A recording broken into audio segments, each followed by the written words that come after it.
In the 1530s, during the dissolution of the monasteries, lands within what is now the Phoenix Park were confiscated from the Knights Hospitaller. The lands were later leased to Sir Edward Fisher.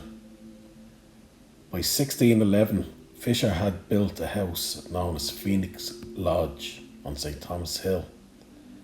By the 17th century, Fisher's house and lands were returned to the state, and the house used as the seat of the Lord Deputy of Ireland.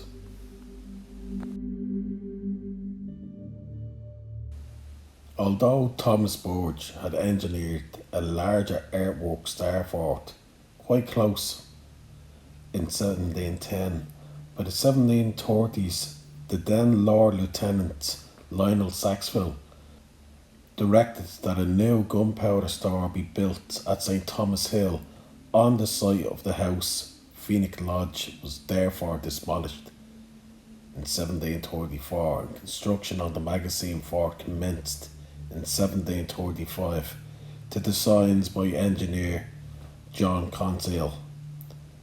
At the time the city was relatively poor, prompting the sarcastic Jonathan Swift to publish a verse on the seeming futility of the fortification.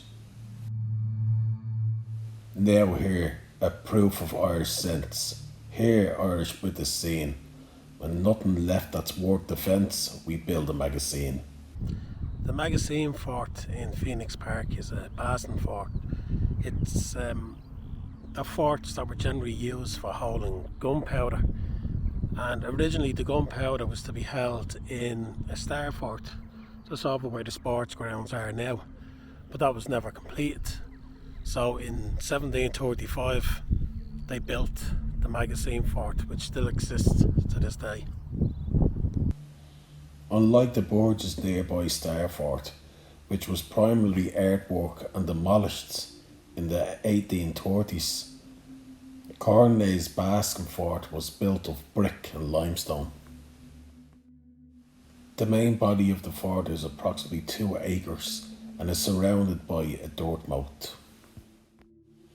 In use by British and Irish forces for 250 years, the force was subject to 2 notable raids in the 20th century. The first occurred on the 24th of April 1916 during the Easter Rising.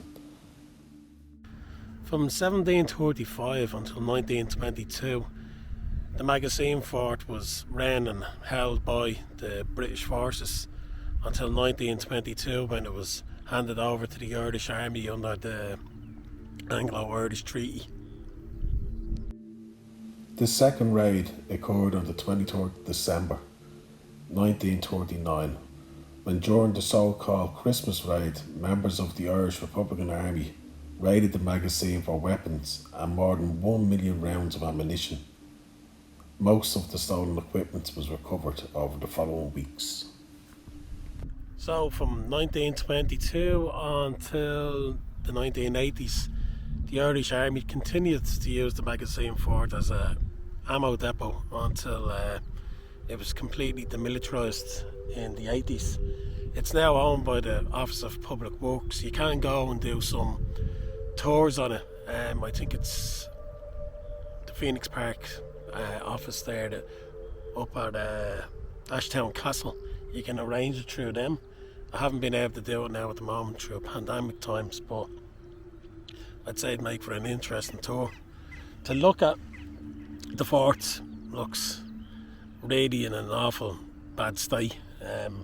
It either needs a massive investment or it's just going to continue to deteriorate. But yeah, that's just a little brief history and a look around for you. So again, thanks very much for watching.